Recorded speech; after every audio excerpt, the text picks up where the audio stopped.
Лаборатория. Да, вы все знаете, когда я захожу туда, там будет нечто невероятное. Говорю честно, я там не был специально, чтобы поделиться первыми впечатлениями о новом изделии от Prometal. Кто знает, это бахта, атмосфера, в общем, бомбические печи. Вышла новая какая-то бомбезная печь. Я еще не видел. А может, не бомбезная, сейчас все выясним. Фух. Видите, огонек горит. Та-да-дан, та-дан. Опа. Опа. Здрасте. Всем привет. Ух ты.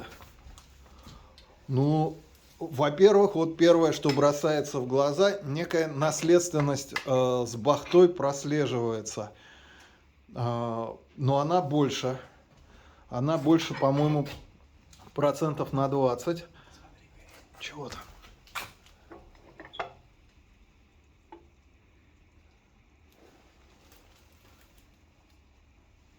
О.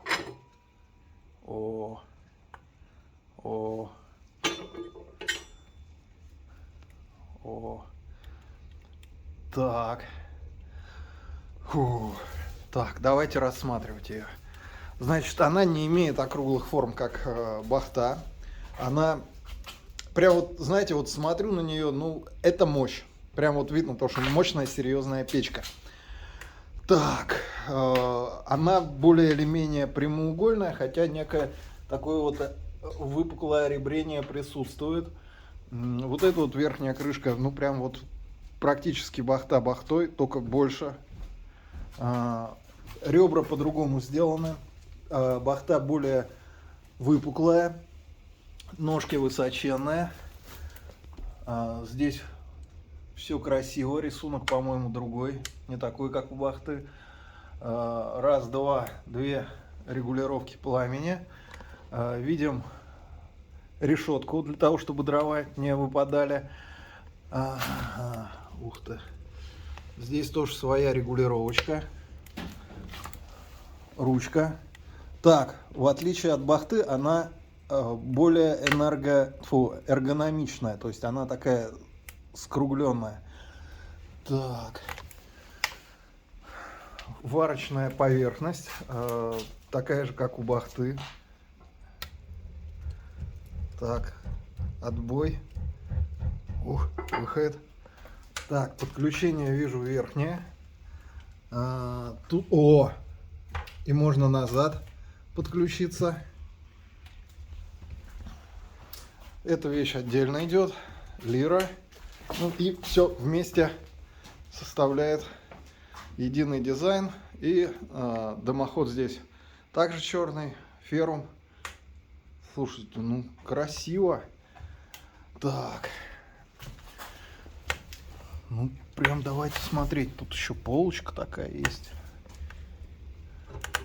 Ручка теплая. Ну не могу сказать, что прямо холодная, но видите, держу. Так, запорный механизм. Открываем. Дымления нету. Видите, не дымится. Так, дверца. Дверца здесь посажена на шнур. Также на рамках стоит. Стекло больше, чем у бахты. Побольше, тоже процентов на 20, на 30. Шнур, подача воздуха сюда.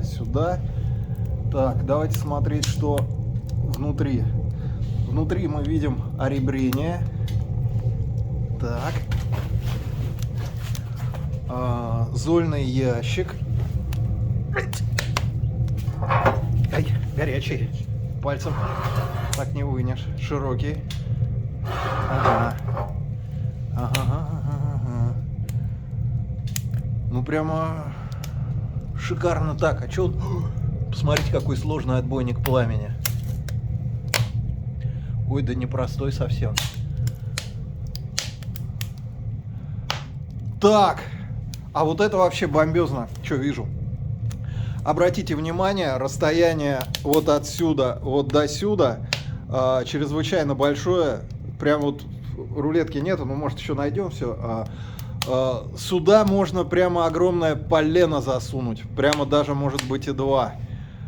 титанически, титанически. Ну, а теперь поговорим про печь. Андрей, представитель Прометалла, вы его все знаете, но прежде чем мы поговорим о печи, давай посмотрим всякие фокусы, что она делает с огнем. Сейчас она просто стандартно работает. Давай ее выключим. Дров примерно 1/3, то есть что мы делаем? Можем ограничить подачу в колосниковую зону. Сейчас она работает на верхнем горении, и угли сразу сейчас поменяют свой цвет, как следствие температуры. Мы можем полностью ограничить подачу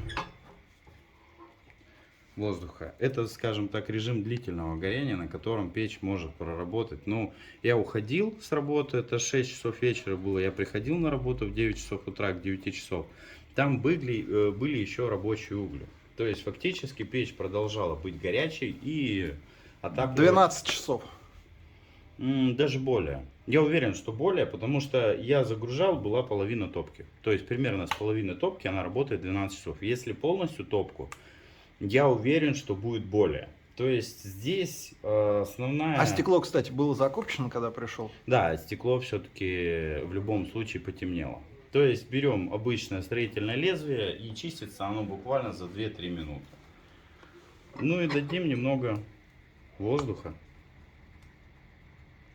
И печь начинает жить новой жизнью. То есть сейчас мы еще пару фокусов покажем, что с ней можно сделать. Но когда испытывал эту печь, топил, я минут 30 просто управлял огнем.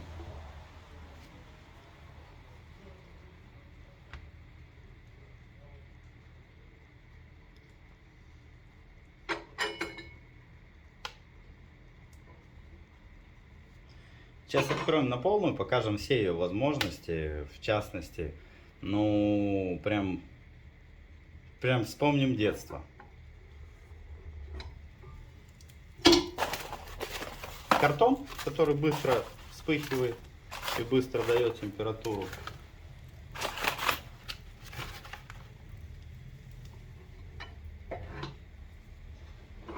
Дадим больше на колосники. Сразу видно, как воздух струится. И закроем. А теперь магия. Бух, занавеска из огня. И вы очень тонко можете регулировать воздух. Сейчас огонь четко идет по стеклу. Можем закрыть.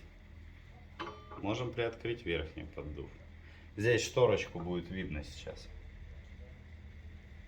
Это как раз кто верхний розжиг, нижний розжиг и так далее. Эту печь можно использовать как подовым горением, так и колосниковым горением. При подовом горении, я думаю, там уйдет за 20 часов. И давайте дадим ей продышаться.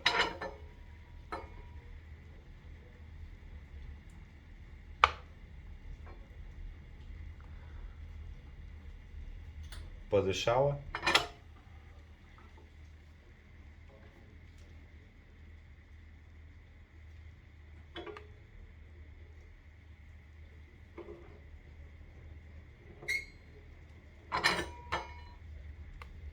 На всю мощность.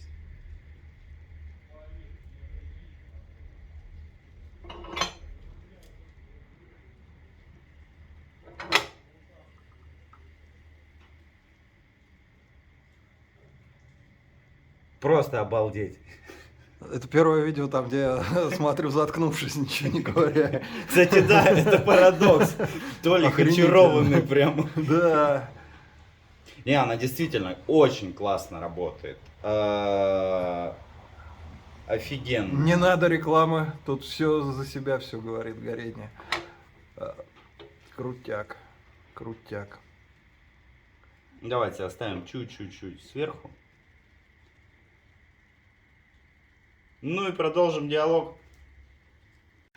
Поговорим, ну, для начала, как печь назвали?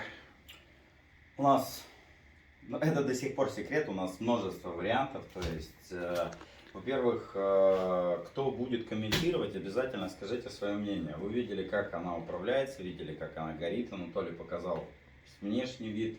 Может быть, воспользуемся вашим мнением, либо вашим вариантом. Сейчас большинство сотрудников дали свой голос за название маэстро. То есть маэстро это как мастер, маэстро это как виртуоз. Здесь мастерски управлением огня. Ну, управление огня мастерски происходит с помощью этой печи. Дозируется воздух, управляется горение, верхнее горение, нижнее горение. Нужно, чтобы это было громко и ярко, это будет громко и ярко. Нужно, чтобы это было мягко и уютно, это будет. Ну и, наверное, это маэстро, мастерство управления огнем. Как он? По-моему, супер. Скажи, пожалуйста, ну, вопрос про чугун. Что за чугун? Откуда берете? Тот же самый, что ли, что и на бахте, на бахте, или другой? Чугун, зарекомендовавший себя ЧХ-1, то есть мы строго придерживаемся взятой, как говорят наши политики, мы выбрали стратегию и ее придерживаемся. Мы выбрали хромистый чугун, ЧХ-1, ГОСТовский чугун, содержание хрома менее 1%, не более 1%. Топка все так же цельнолитая, поэтому позволяет достигнуть такой герметичности. Даже варочная поверхность, она за счет того, что прилегает очень хорошо, она не дает дополнительно подсасывать воздух. Планки регулирующие, Анатолий ранее показал, они сразу примыкают по всей плоскости, собственно, как верхняя регулировка, так и нижняя регулировка. И зольник идет в топке. Зольник, естественно, будет нагреваться, и в процессе топки лучше его не трогать, скажем так. И печь обслуживать лучше на холодную. Какая толщина чугуна? 10 миллиметров. На какую кубатуру отапливаемого помещения рассчитана эта печь? У нас сейчас это тестовая печь, паспорта печи еще нету, не напечатано, но что-то же есть известное. Вообще про воздухогрейные печи очень сложно сказать кубатуру и возможности этой печи. В идеальных условиях я уверен, что она вытянет и 450 кубов. В реальных условиях, ну это допустим какой-то дом-строение, помещение, это ориентировочно 250 кубических метров. То есть запаса у нее 250, это гарантированно мощность. И запас у нее есть просто колоссальный. В режиме интенсивного горения она будет отдавать тепло просто киловаттами, распространяя вокруг себя. Какие у нее будут модификации? Цвет только один будет черный или будут какие-то варианты? На данный момент это третья печь, то есть она у нас еще одна в другой испытательной лаборатории. И ее там жгли чуть ли не напалмом и не ураном. То есть максимально проверить Краску, герметичность конструкции, краску, именно каким образом печь будет топиться и как она будет работать. А цвета вы какие-то экспериментировали по цветам? Там черный или серебристый, еще что-то? В черном цвете она выглядит намного стильнее и дороже на самом деле. Если у бахты есть поклонники серого, есть поклонники черного, то, допустим, этот камин, он будет пока представляться только в черном цвете. Если взять ценообразование, печь, понятно, подороже будет, чем бахта, потому что, ну, просто даже чугуна больше. На сколько процентов ориентировочно в розницу она будет подороже? Ориентир? Ориентир процентов, наверное, на 50-60. Объясню по простой арифметике. То есть, если бахта это 106 килограмм литого чугуна, то этот камин будет ориентировочно 175. То есть, это еще и огромный теплонакопитель. Теплонакопитель, теплоаккумулятор и некий буфер. То, что когда идет даже интенсивное пламя, по инфракрасному излучению здесь достаточно комфортное расстояние, это 10 сантиметров. Чугун, он гораздо меньше фонит, чем любая сталь. Конечно, это не камень, но это очень близко к камню в плане ощущения тепла. Так, когда ждать печку в розничной продаже? К салону каминов, это 17 марта, мы, во-первых, ее там окончательно презентуем со всеми ТТХ, названием и так далее. И в марте уже будем надеяться, во всех магазинах нашей необъятной родины. Так, можно ли ее топить углем? Использование угля не запрещается производителем, то есть нами, но это не основной вид топлива. То есть в процентном соотношении дров и угля это ориентировочно 20-25%. То есть вы заложили печь дровами и там 2-3 совочка угля вы туда насыпали. Это не угольный котел, не надо через варочную поверхность ведрами туда загружать уголь. Это уголь идет как вспомогательный источник собственного тепла. Диаметр дымохода какой там? Диаметр дымохода выходной 150 мм по наружнему контуру.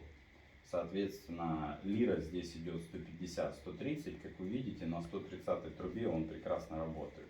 Но 150 это просто за счет объема топки. Ну, то есть из расчета. По поводу объема топки, там, что там внутри находится, вы однозначно все это увидите, когда прогорят дрова.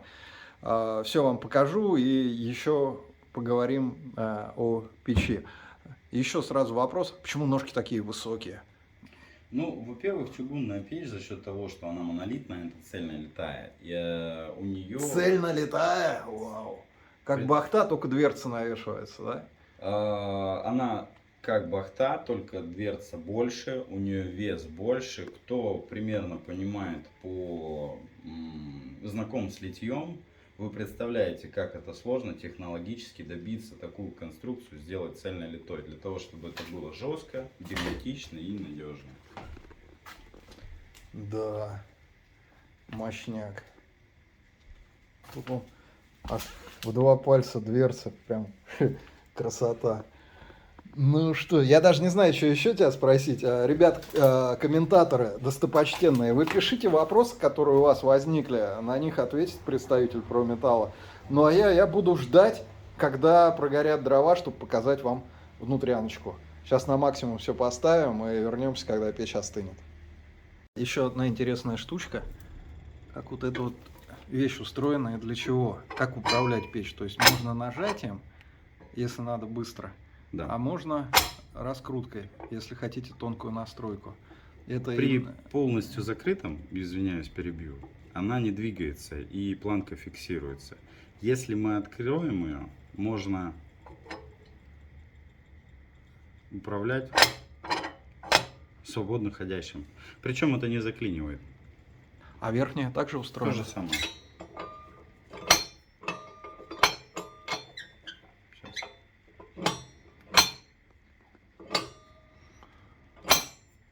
Конструктору премию.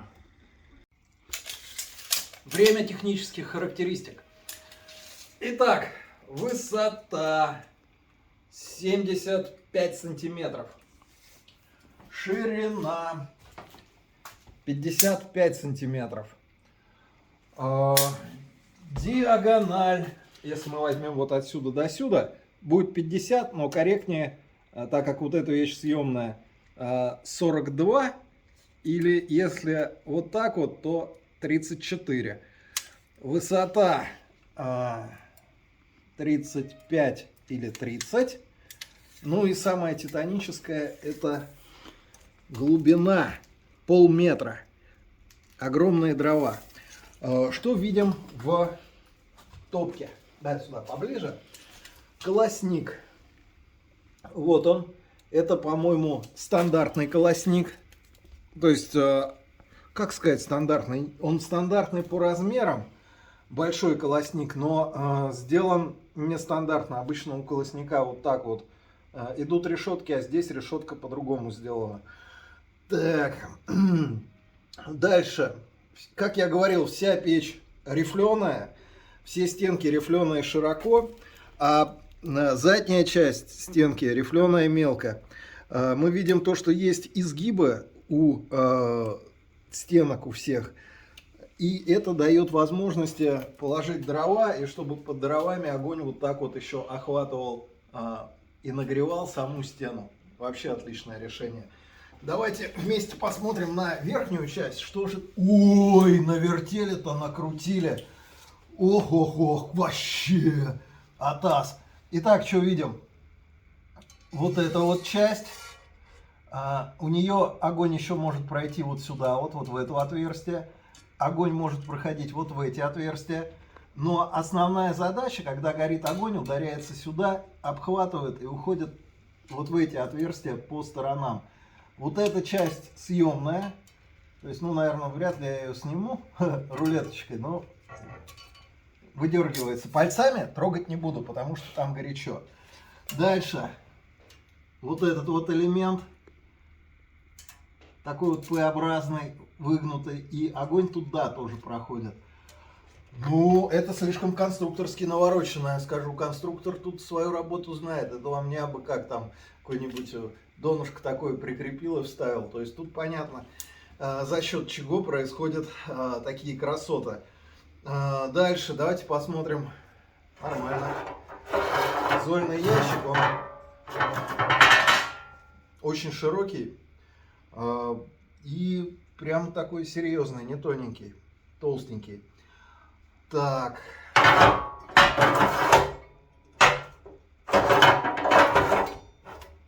Все нормально. Ну, что сказать. Сюда можно заложить прямо очень много дров. Это радует. По поводу дверцы, ну, мы уже показывали. То есть, это тут специальная конструкция, чтобы был обдув стекла туда-сюда, чтобы стекло крепко держалось. То есть, вообще, как бы по технической части вообще никаких нареканий. То есть, конфета, а не печка. Давайте посмотрим, что есть вверху. Давайте камеру сюда. Это стандартная варочная поверхность. Блинчики здесь тоже стандартные. Обращу внимание, что здесь вот такая вот паз. Здесь паз. Под весом своим они находятся. И дымление не происходит, потому что все паз в паз. Дальше, как уже говорили, подключение хочешь вперед, хочешь в бок. И все это чугун. Ну что, сложная конструкторская система, большая, красивая. Увидели в магазине? Берите. А на этом обзор закончен. Спасибо, что посмотрели. Где купить? В лучших магазинах. Ссылка снизу.